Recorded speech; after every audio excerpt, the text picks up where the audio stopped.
everyone. Welcome back to another episode with the Crime and Coffee Couple. My name's Allison. And my name's Mike. Hi, Mike. Hey, Allison. Jennifer, how are you? I'm doing pretty good. Yeah. And I forgot to mention in our last episode, it was your birthday.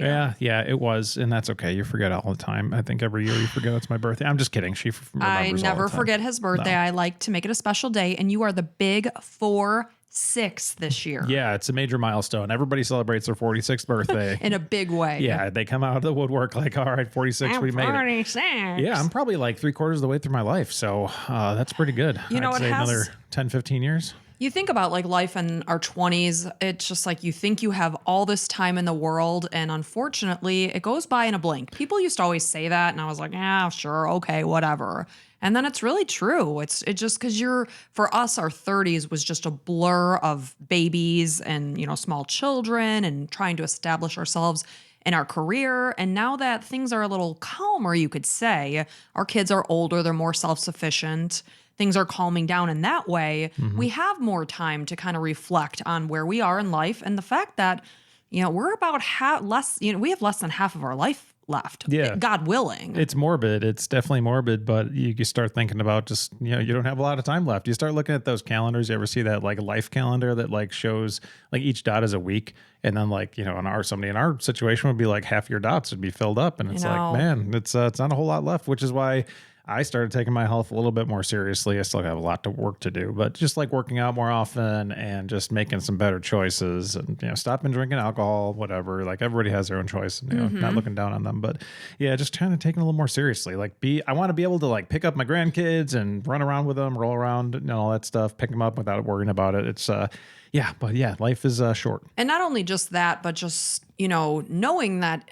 every day, I know it sounds so corny, but I have been thinking to myself, like, every day is a gift. And the fact that I'm able to go up and do my workout, I might not want to do it at 5 o'clock in the morning, but the fact that my body is allowing me to do the workout, I have to be thankful for. Well, that's what like all those like trainers on Instagram and stuff say. It's like, you get to do this. You don't have to do this. You get to. It's like, and it's true. It really is. What kind of got me too was like walking around. Like if you go around to the mall or any stores, whatever, Target, like I swear, like a quarter of the people just can't walk. Like there's like they're limping and stuff. And I know there's a bunch of different ailments and stuff. And I'm not judging anyone, but it's like, man, I don't want to get to that point. And then like there was a point where both of our parents have had some health struggles at some points because they're getting older, and it's that's when it happens. Yeah. And we're just like, man, I hope when I get to that stage, I'm going to be more prepared for it. It's true. Like my dad, he's a guy, he fell down the stairs, and he's a very active guy, so he was able to get back up and going pretty quickly. But like if he wasn't moving around, it'd be a lot harder time. So. Yeah, not to preach about stuff here, but I'm but here we older. are preaching about stuff. Well, I'm 46, and it's the age where like you kind of forget what age you are. I don't know if you have that problem at all. No, I don't. Like a lot of times once I hit my 40s, it was like, how old are you? I'm like 42. And I have to like, and we were born in like 79, so it's hard. It's not like a 1980 where it's like nice and round. It's like a 9 minus 4, blah, blah, blah, and it's like carry the 2. Yeah, but no, I don't forget what age I am, but I'm also not somebody that I'd be ashamed to say what age I am. I'll be 46 shortly thereafter you. I mean, there's no shame in that.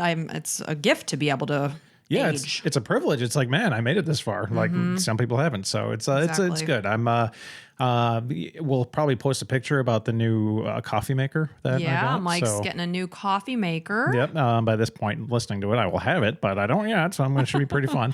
But yeah, it should be good. And we'll share alike. But if you like what you got, what we do, and you appreciate it, and you want more episodes, there's plenty, over 100 bonus episodes available on Patreon or Apple subscriptions. So go check it out. You can sign up for a free trial through either of them. If you listen on Spotify, go over to Patreon. And if you're on Apple, obviously Apple subscriptions are better. So check those out. Thanks for leaving all those comments. I will say it's actually working quite a bit within Spotify and Apple Podcasts.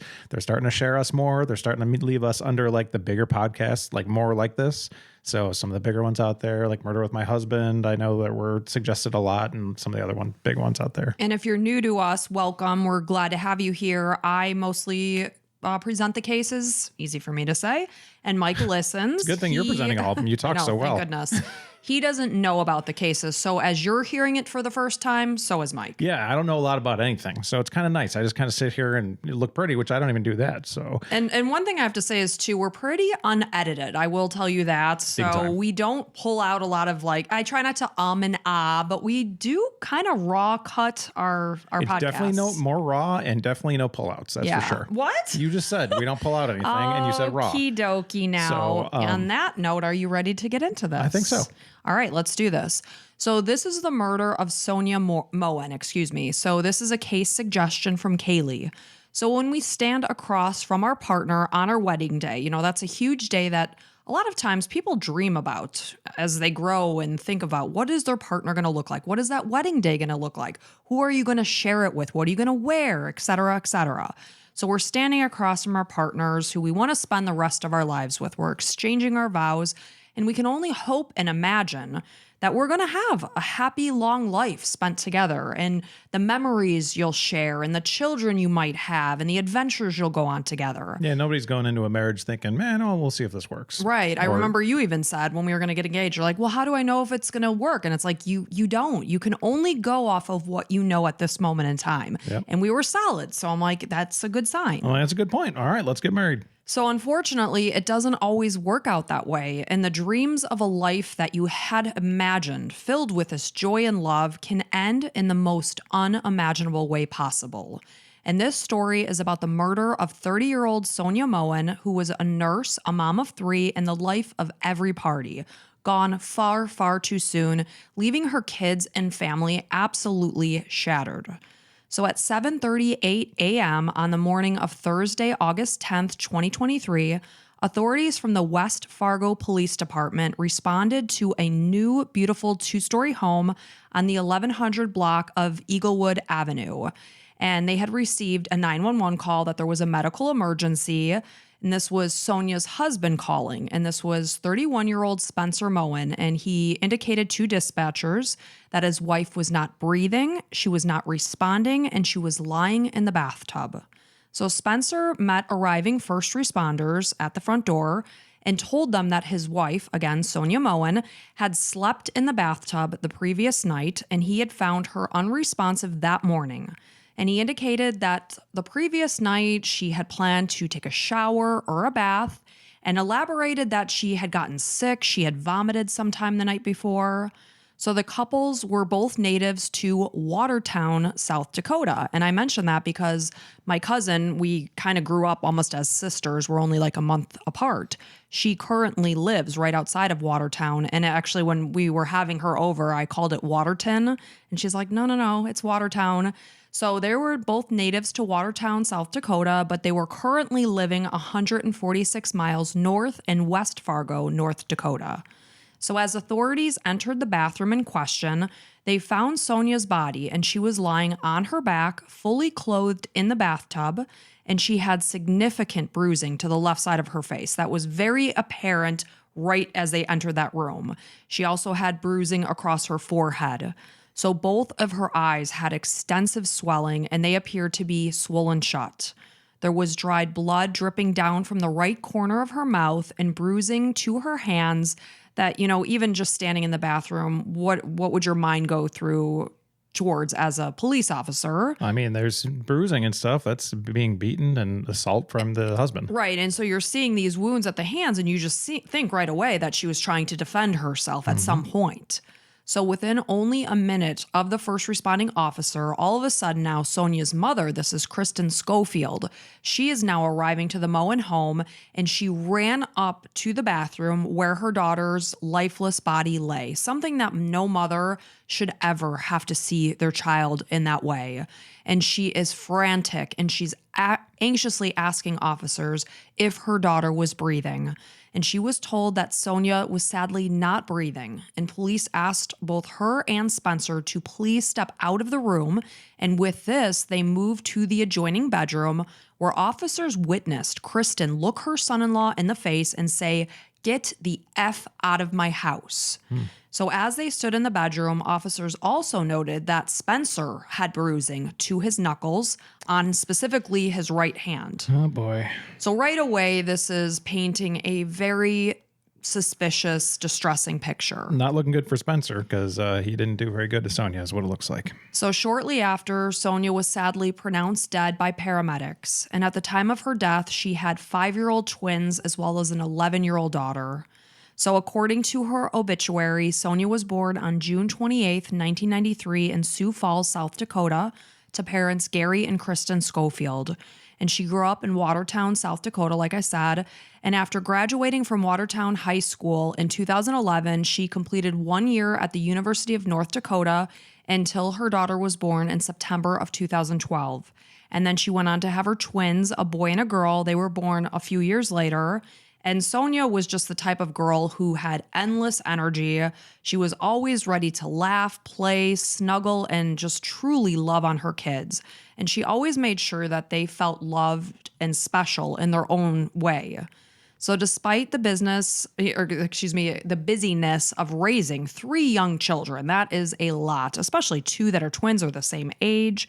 I can't imagine. So regardless of all of that going on in her life, Sonja was able to put herself through nursing school in order to become a registered nurse so that she could truly provide for her daughter. And then obviously she went on to have twins until she eventually married Spencer. Wow, she's driven. Like you going after and being a nurse while raising kids, that's a lot. And a nurse is not an easy job. Hats off to anyone out there in the nursing field. I work right alongside nurses. I have the utmost respect. They're on their feet 12 hours a day.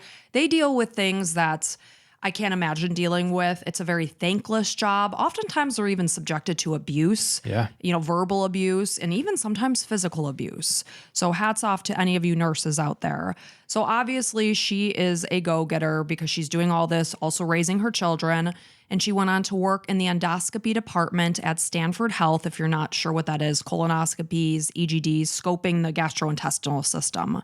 So she went on to work her way up to unit supervisor, and then eventually she moved on to Valley Oral Surgery, where her coworkers described her as bright and bubbly. So her siblings joked that Sonja was the fun one of the family, someone who was a free spirit, full of mischief, laughs, basically just described as someone that's generally always happy and always the life of the party. Basically like polar opposite of who I am. I was thinking just like you. I take the fun, I put it in the palm of my hand, I squash it down. That's who I am. You don't actively squash it down. You just kind of like leave it there. I'm certainly not the life of a party. Yeah. I can be fun You're sometimes. pretty fun. You're fun. So she was also incredibly kind. She was compassionate. She was someone that friends could always confide in, and they would do so without any sort of judgment. And that's the best kind of friend, that obviously we need to hear some truth to what's happening, but to really go without judgment is just really special. Yeah, it's important in like any relationship, whether it's like in the business world or your personal relationships, just being able to talk to somebody and sometimes just like asking questions and sitting there and nodding and listening, letting people get their things out. And it sounds like she was an awesome person. She really does. And I've looked at her Facebook profile. She just such a pretty, smiling, happy girl. So as authorities entered the primary bedroom of the home, they noted blood drops that were spotted on the floor to the left side of the bed, as well as the foot of the bed that was moving in the direction of the bathroom. So clearly something also happened in the bedroom. So officers learned that 1 day earlier, this was Wednesday, August 9th, Spencer participated in a golf tournament before he headed to Mapletown Brewery, where he was ultimately ended up being cut off by bartenders. That's how out of hand he got. So Sonja and the twins, they picked him up after it was dark. And before they headed home, they actually stopped off at a friend's house. This is Kyle and Savannah Prodzinski. And Kyle had actually been at the brewery with Spencer that night. And it sounds like he was being exceptionally obnoxious. And Spencer was trying to continuously put his own drinks onto Kyle's tab. And it's like, dude, what are you doing? I'm not paying for your drinks. You're an adult. Yep. During the time that they spent at the couple's home, Savannah and Spencer actually kind of got into a disagreement about flooring work that Spencer had done, since apparently he billed them more than they actually quoted and talked about. Sounds like a great guy. So according to Savannah, Sonja was always, like I said, a very cheerful, happy person. Even on occasions that alcohol was involved, she never had that toxic side to her. She was always happy. So when Sonja and Spencer left the home, though, they did say that by that time, all was well. They exchanged I love yous to their friends. And then when the couple left with the twins, they headed to a holiday convenience store in order to pick up sandwiches as well as cigarettes. It sounds like that may have been more for Spencer. And based on witness statements, the couple arrived to their home right around 10 p.m. that night. So Kristen, this is Sonja's mom, she indicated that on the morning of the 911 call, Spencer had taken his children to daycare earlier than usual. He dropped them off sometime between 7 and 7:30 in the morning rather than their usual drop-off time of about 9 a.m. So with this available information, obviously police officers had more to look at with Spencer. So he was detained and transported to the West Fargo Police Department for an interview. So as Spencer spoke with officers, he indicated that when he and Sonja arrived back home after, his golf outing and picking up the sandwiches in Mapleton from the night before, he said that they were both intoxicated. So when he was asked how Sonja injured her face, we see all this bruising, what the hell happened last night? He explained it was pretty simple, that they came home and she was just walking up the stairs from their garage of their house and she faced planted, is how he simply said it happened. However, toxicology reports eventually proved that her blood alcohol level was 0.03 grams per deciliter, of alcohol. This was found in her body, which was well below the legal limit of 0.08. For driving. And we said in previous episodes, I've done like breathalyzers for fun and just to see, and like even 0.08 isn't like, super crazy. So if she was 0.03, that's almost nothing. It's that's almost like having nothing. a drink, basically. Right. So the forensic pathologist, this is Dr. Kevin Whaley, he concluded, she's probably had a drink or so, but she had stopped sometime before her death. So it's not lining up with what he said. She's wasted. She's walking up the stairs to the garage and just simply face planted. That's a lie. Right. So he said that once they were inside, because of course that toxicology report didn't come back for a while, so he's sitting in the interview room just saying this. So I always want to clarify that this is his version of events. It doesn't mean this actually happened. So he said that he took the children upstairs to their bedroom, and at the time it was just the two twins, the younger kids. So it implied that their 11-year-old daughter was not home at the time. So once the kids were settled and tucked into their beds, he said that he came back downstairs to where Sonja was. And they went outside to the garage to smoke a cigarette and they began to argue. And the argument suddenly escalated. And according to Spencer, Sonja is the one that smacked him in the head.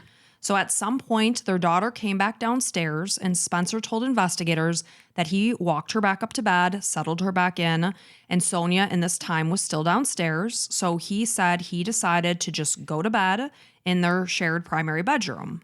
So he's trying to get to sleep, and when Sonja eventually made her way upstairs for bed, Spencer indicated that she suddenly jumped onto him while he was just laying in the bed. Well, if there's anything that gets you randy, it's after being face planted, after being totally hammered, and then walking upstairs with a bleeding face and bruises everywhere, and then you want to get into it with your loved one. He wasn't implying that that's the reason that she was jumping on him. Okay. That she jumped on him in an aggressive manner, okay. not an intimate manner. And she began to hit him. And during their scuffle, they both rolled off the side of the bed. Of course, he's got some explaining to do of why there's blood at the side of the bed. So now they're both on the ground, and Sonja, again, this is just Spencer's version of events, she continued to punch him. And in order to defend himself, Spencer said that he pushed his wife away by pushing on her throat. According to Spencer, he managed to push Sonja off of him, but she came right back at him and continued to punch him. And at this point, he told detectives that he punched her 3 to 4 times in the face with a closed fist. And while he was punching her, he sustained bruising to both of his knuckles. So, of course, he's explaining things away. Why did she have that extensive bruising on her face? Why were his knuckles bruised and abrasions and such? I mean, I got to say that he's going about it the right way if he's trying to get off on it, right? I mean, get off on the charge, a murder charge. So at least he's explaining the things, and I'm curious to see where it goes from here. Well, thank goodness we have a thing called autopsies. Yep. For a second that you didn't know something was wrong with her. Look at her face. Look at her hands. Her hands are all bloody and bruised. She was clearly going like this while you were punching her. So Spencer said that when he finished delivering these punches to his wife's face, he was able to get up off the ground. Sonja stood up in anger and said, "F you, I'm taking a shower." And with this, she turned and walked toward the bathroom that was attached to their bedroom. So once she was in the bathroom, Spencer said that he never heard the water turn on, but he decided to go back downstairs in order to smoke and remain down there for somewhere around 15 minutes. But before he went downstairs to smoke said cigarette, he said that he heard some sort of commotion happening on the other side of the bathroom door where Sonja was, but he said he never went in there to look and see what it was that was happening. However, he later deduced that based on the way that he found her in the bathroom, he assumed that the sound must have been from his wife falling into the bathtub, causing head trauma. So you wouldn't go check on your wife. I mean, I realize his story at this point is that they were in a massive fight, obviously. And, you know, that's not necessarily, you don't want to see the person you just got in a fight with, but if you hear somebody fall, I mean, as a decent human being, you'd probably check on them. I mean, this is beyond me. The fact that he's saying he closed fist punched her 3 to 4. I mean, that is insane to me. Yeah, I'm definitely pleased. I'm not saying that that's okay, but at least he has a story is what I'm trying to say. Right. Like he's a definite 100% scumbag. No doubt about it. I want to get that clear. But yeah, it's not a good scenario. So when Spencer came back upstairs after smoking, he went into the bathroom and he saw that his wife was lying in the tub. She wasn't talking, but he knew that she was alive at this point in time because he could hear her making noises. He said he began dumping water on her in an attempt to rouse her so that he could get her up and out of the tub and take her to bed. Despite the water being poured over her body, she gave no response whatsoever. So unable to wake his wife, Spencer said that he decided to just leave her in the bathtub and he went to bed and he just fell asleep. So when he woke up now on Thursday morning, he went back into the bathroom and noticed that Sonja was still in the tub. And once again, he tried to wake her, and yet again, he was unsuccessful. So Spencer said that he leaned down and touched her. He realized that she felt cold to the touch, but he made the assumption that, you know, he still wasn't too concerned. She was sleeping in a wet tub because remember, he was putting water on her to try to wake her up that night before, and she's laying in this porcelain tub. So he just assumed that she must have been cold for that reason. So he considered the possibility that maybe Sonja was dead, but regardless, he left her there in the bathtub and he got the children ready so that he could take them to daycare. Well, you know, I got things to do. She'll still be dead when I come back. May as well come back and check on her later. It's like, no, man, I think like when your kids don't have to be at daycare for another 2 hours, typically, right? Because you drop them off super early. Daycare is daycare. That's right. Childcare. Right. It's not school. It's, right. You know, from my understanding, from the way that the research presented, they weren't yet in kindergarten. They didn't have to be. Our kids were in daycare. If we chose not to send them, we didn't send them. Even so, like, even if it's like some gigantic thing that they have to be there, it's like your wife might potentially be dead. Unbelievable. So that's probably something important beyond. to look into. You know, the only thing he could possibly say is, I didn't want the kids to see her that way. Right. You call 911. That would be the smart one. I mean, that's madness. So when Spencer was back home from the daycare, he said he went back upstairs and once again, he tried to unsuccessfully wake Sonja up. And he still at this point didn't dial 911. Instead, he decided to call Kristen to tell her what was going on, that Sonja was in the bathtub and she was unresponsive. Of course, she's got to be shocked and just terrified. And of course, she instructs him, please hang up the phone and call 911. Well, imagine getting a call and saying, hey, your daughter is, you know, the one I'm married to, your daughter's not responding. She's laying in a bathtub. It's like, man, what are you doing talking to me? Right. Get some professionals there. And you know, that's the first thing she said was like, oh my gosh, what did you contact 911? And he's like, oh no, I thought I'd call you first. Yeah, I had to take the kids. I got to go get some groceries. Blah, blah, blah. I mean, just the worst phone call a mother could ever receive. So during the interview interview with Spencer, detectives also spoke with the couple's 2 minor children because they were both home during the night before.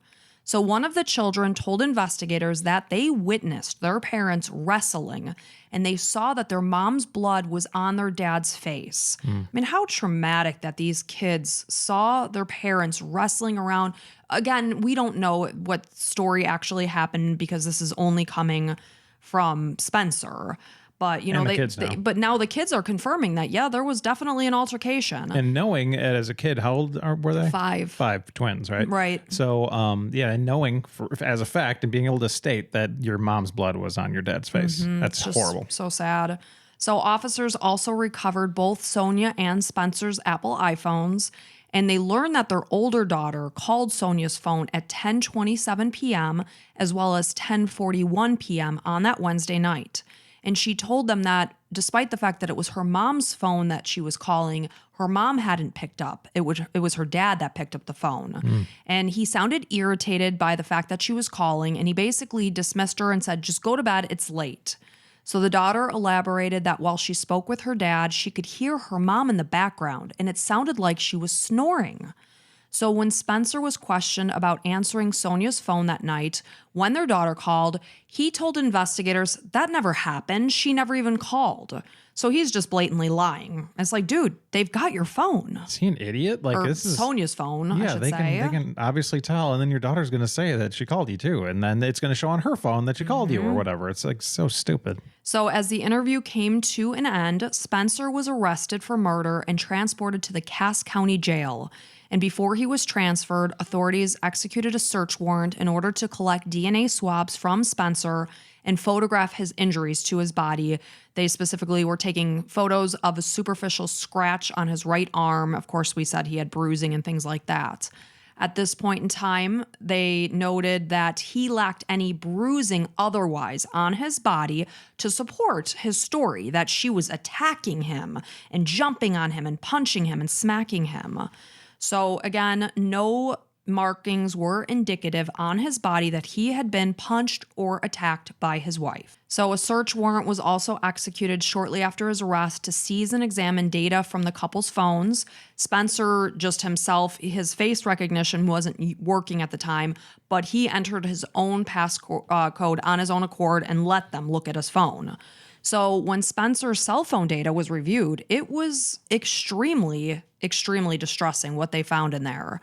So they found a video recording that depicted Sonja lying in the bathtub where she had been found earlier that morning. And according to the timestamp, the video was recorded on Wednesday night, August 9th at 11:37 p.m. Authorities noted that in the video, her body was lying in the opposite direction from how they found it when responding officers and paramedics came to the house. So you could tell she had been moved and repositioned. So this was in direct contrast to the story that Spencer provided when he indicated that his wife had been unresponsive the entire time she had been in the bathtub. So according to his story, he heard a ruckus on the other side of the door. He assumed she fell into the tub. She wasn't responding. Obviously, if that was the case and he had never touched her, she would be in the exact same position. Right. So he's lying. Again. So during the recording, authorities could see and hear that Sonja was having an extremely difficult time breathing, and she was lying in an abnormal sleeping position. And they could hear snoring sounds coming from her exactly the way that Spencer's daughter reported hearing when she called her mom's phone. But again, she said she spoke with her dad instead. It was 10:41 p.m. that she heard the snoring. So it's confirming that her story is the truth. So once again, this is in direct contrast to what Spencer told authorities, that the conversation with the daughter that's 11 years old never happened. So the snoring sounds that Sonja was making were consistent with what is known as agonal breathing. And this is a term that's used to describe irregular gasping breaths that happen when a person is near death. And this happens when someone is not getting enough oxygen and they are gasping for air. It's normally seen in instances after a cardiac arrest or stroke, and it's a natural reflex when a person's brain isn't getting the oxygen that it so desperately needs. So the investigators who were reviewing the video from Spencer's phone, because of course they heard this information from the 11-year-old. I think I heard my mommy snoring, but now they're able to hear it with their own ears to know exactly what that sound was. So they're reviewing this damning video that he has on his phone. And they were able to determine that he was indeed the person that was recording it. And obviously there was nobody else there at the house, but they needed to prove that it was him that was actually recording it. Okay. They could hear his voice say, Sonja, as he was filming his wife's body laying in the bathtub. So during the video, he made absolutely zero attempt to provide any form of aid, any kind of intervention at this time to potentially save her life. So the next day, Sonja's body was transported to the medical examiner's office in Grand Forks. This happened on August 11th, obviously in order to have an autopsy done. So the preliminary findings indicated that she suffered from a subdural hematoma. This is a collection of blood that forms between the brain and the layer of tissue that covers the brain. So it's basically putting pressure and damage on your brain. So her cause of death was determined to be from blunt force trauma to her head. She suffered at least one fractured rib, according to the autopsy, and her manner of death was immediately listed as homicide. So at the time of her death, Sonja was wearing sweatpants, a shirt, no shoes, and only one sock. One of her natural nails, were broken and torn. That was suggestive that she was trying to fight someone off. She had 2 black eyes, bruising under her chin, and scattered abrasions to her legs, as well as injuries to her elbows and right hip that appeared as if it was from a dragging motion, that she was being pulled across something, potentially a carpet, like, rug burns. So defensive wounds were visible to her knuckles as well as her hands, and injuries to her arms appeared to be from grab marks. So Spencer was grabbing her. And a bruise on her thigh appeared to be from a punch. And there were little to no injuries to her back, so all of the injuries were to the front side of her body. So investigators spoke with a neighbor, this is Brady Zins, who lived next door to the family for 1 year, and then apparently when he moved out, his friends moved into his house, and both he and his friends indicated that they were kind of shocked by what they heard in terms of what happened here, but also kind of not surprised when they learned of the fact that Spencer was being, questioned for his wife's murder. Well, were they shocked or were they not surprised? Those are two different things. It's like, oh my gosh, that happened. Well, that kind of makes sense. Okay, how you can't believe it, but at the same time, you're like, well, you can't believe your friend is dead. And then all of a sudden it's like at the hands of this guy. Well, yeah, I mean, he is kind of a scumbag. So I'm sure you're going to tell us more. Well, yeah. And this is a neighbor. It's not that they were friends. It's just the daily interactions we have with our neighbors as we pull into the driveway, we're outside, etc. So it's like almost like if somebody in your neighborhood, it's like, your neighbor 2 doors down killed somebody. It's like, oh no. Yeah, I guess that makes sense. Exactly. So in the year that he had lived next door, he said he had gotten the sense that perhaps Spencer wasn't just all there mentally, or maybe he had a drinking problem. Maybe he was a full-blown alcoholic. And he recalls often seeing the couple's 3 children out having fun. They were playing, and he describes his interactions with Sonja as very pleasant. They would smile, they would say hello, say their pleasantries, wave to one another, when they were coming home from work.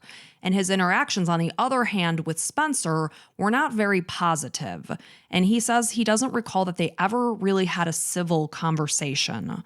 So it turned out that it was not Spencer's first visit to the Cass County Jail where he was sitting at that moment in time, as on the night of December 8th, 2019, just about 4 years earlier, officers were dispatched to 231 10.5 West in West Fargo, and this was in response to a domestic call.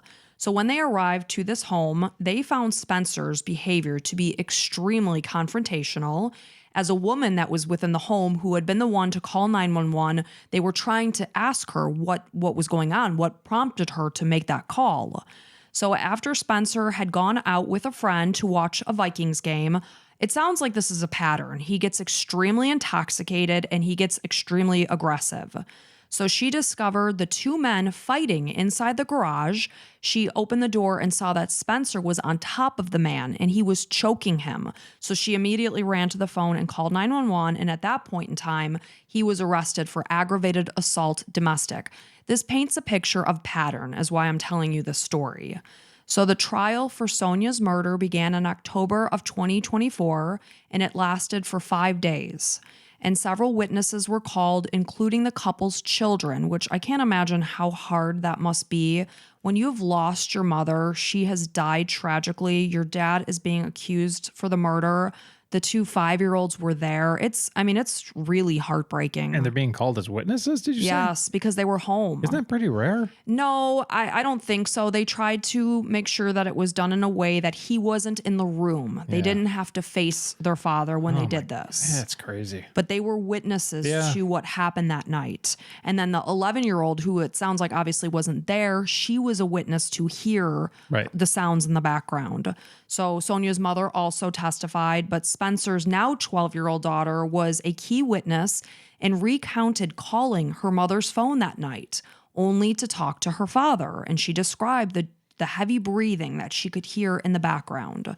And I mean, can you imagine, like, she heard her mother's last breaths, her mother dying. And now she knows it because there's scientists that are in front of her there explaining what she was hearing exactly. And that sucks. I don't know that they would have kept the children in the room for any kind of gory details. They just wanted their version of events. Yeah, but this girl's 12 years old. Like, she has access to TikTok and Google. Right. Like, she saw it. So when Sonja's twins were testifying at this point in time, they were 6 years old, and they took the stand against their father. So Sonja Moen watched from a separate room, and the children indicated that they witnessed their parents fighting, that their daddy murdered their mommy. And despite the fact that they tried to get their daddy to stop. They said, my daddy murdered my mommy? Yeah, they saw their father beating up their mom. Yeah. So they tried to get him to stop, they said, and it was too late. During cross-examination, both children told the jury that they did still love their dad. I mean, they're 6-year-olds. Well, sure. So according to the children, their parents were arguing. It started back at the gas station because they stopped for those sandwiches and cigarettes. So even before they got home, they were fighting.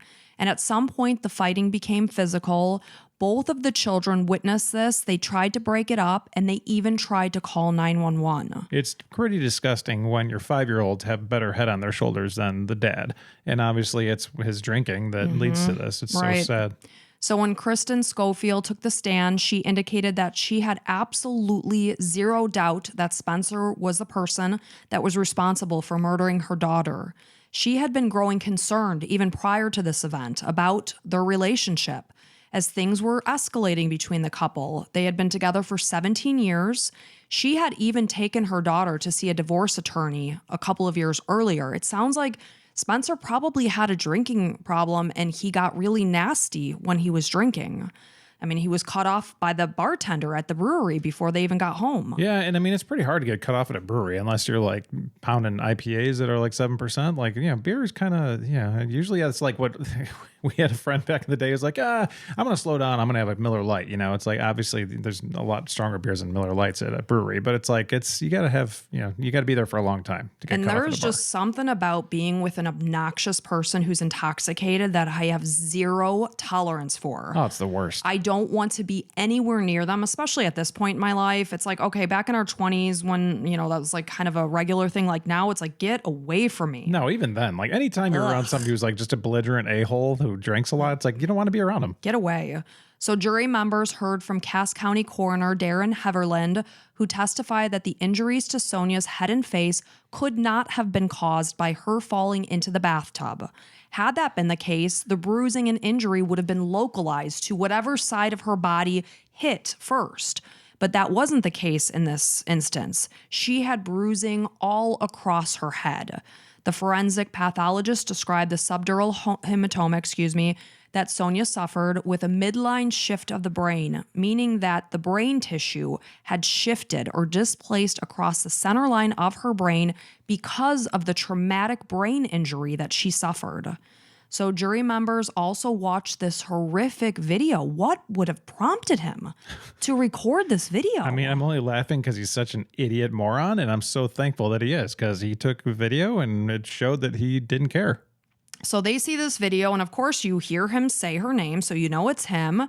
And they're seeing Sonja lying in the bathtub with bruising visible across her face and her body. And it's so cold. Like the jury sees this and they're like, you didn't do anything when your wife was there? Because you think at that time, could she have been saved? Maybe. I mean, it's just tragic. Yeah. and they could hear that her breaths were making a rattling sound.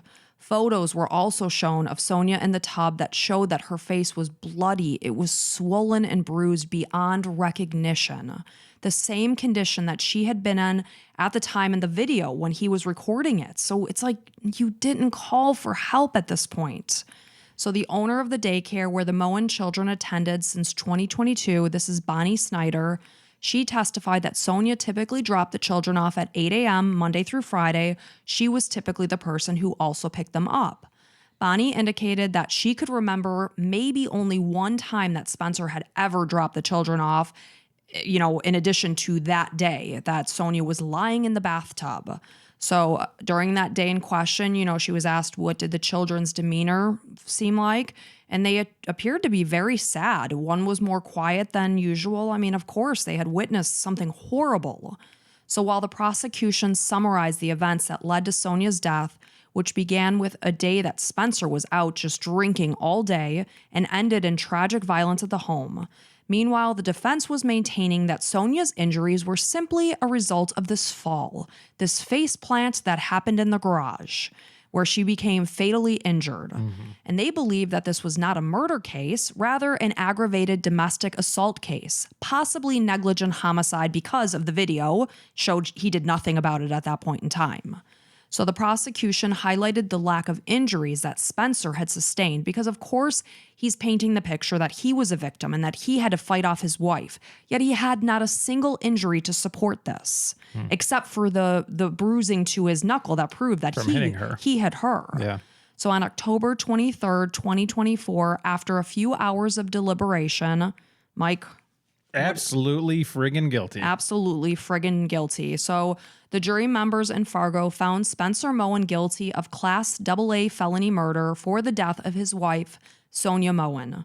So on December 30th, 2024, Judge Nicholas Chase sentenced Spencer to life in prison without the possibility of parole. Hallelujah. Yeah, I gotta appreciate that. Exactly. Absolutely. Get some applause. So he referenced his lack of accountability and the severity of the crime as reasons for the harsh sentence. And I mean, just watching that video, it just had to have been so brutal for the jury members to see this lovely woman who was so vibrant and hardworking and a fabulous friend and mother in that way. Yeah. So during his sentence, Spencer voiced some remorse when he said, "I never meant for this to happen. She was everything to me. I feel lost without her.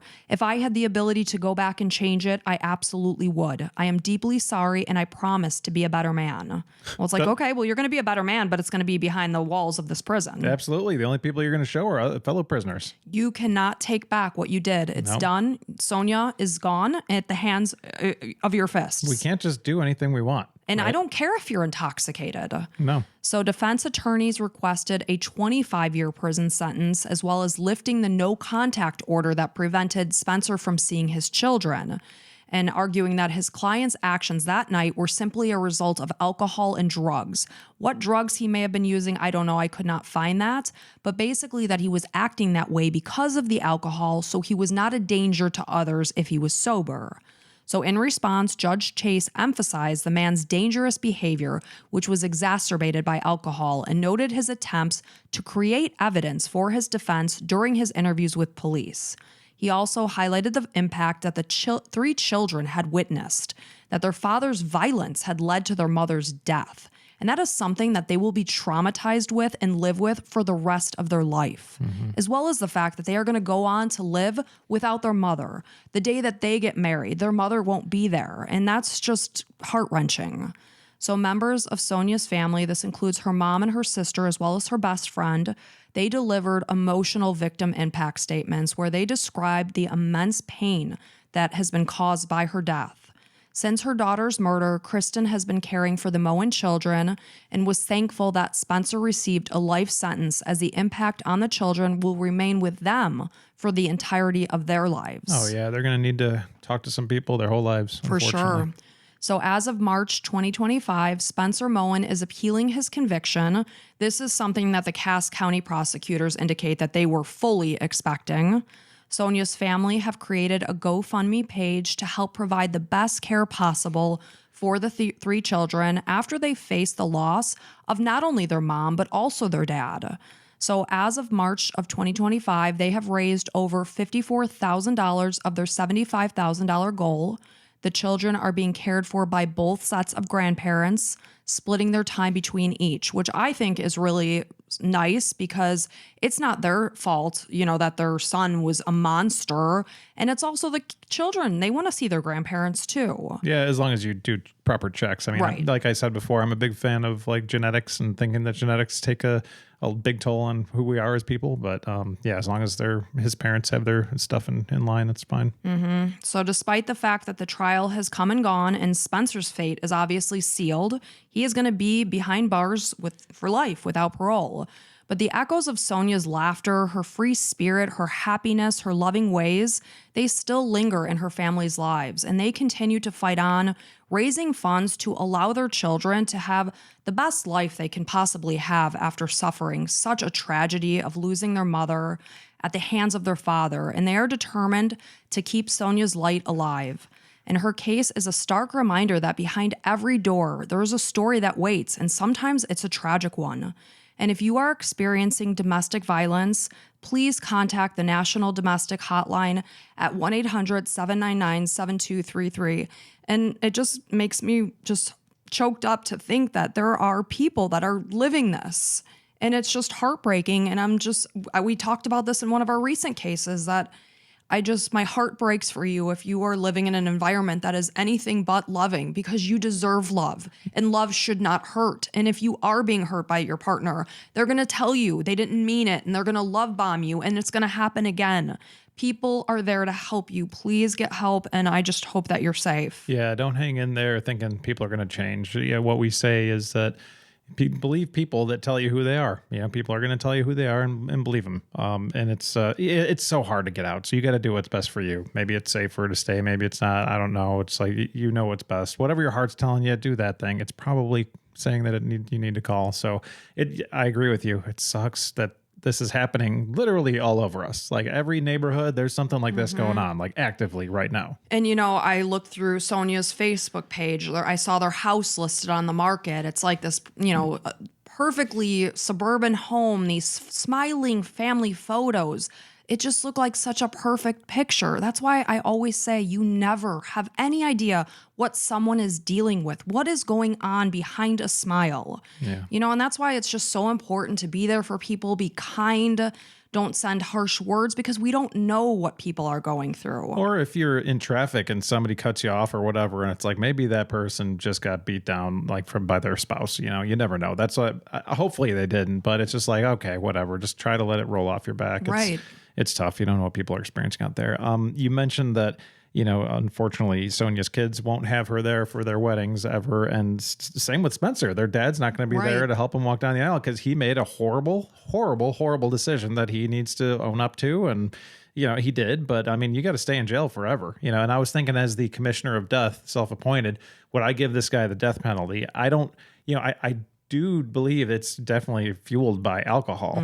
So as long as he stays away from alcohol, he might be okay. But at the same time, I agree with the judge. You can't let him back out because he's going to find his way back. And then what happens? He's going to hurt somebody else? Like, this guy's a danger to society. Right. And it sounds like he was just so combative when he was drinking. And it's like, you put this guy out in the world, there's going to be alcohol out in the world. Yeah, there's a human being and there's like society, and put him into society with some alcohol and mix that drink together. Right back it's where terrible. we are. It explodes. And like Sonja's mom, Kristen, said, these kids are going to be dealing with this for the rest of their lives. He should deal with this punishment for the rest of his life. Yeah, and at least they have some awesome grandparents, it sounds like. Absolutely. You could just tell. I looked through her mom's Facebook photos. You could just tell they are a solid, loving family. And I'm thankful that the kids are surrounded by love after losing both of their parents. It's just sad. If you're interested in donating to the GoFundMe, we'll put it below in the show notes. If I forget, then please remind me.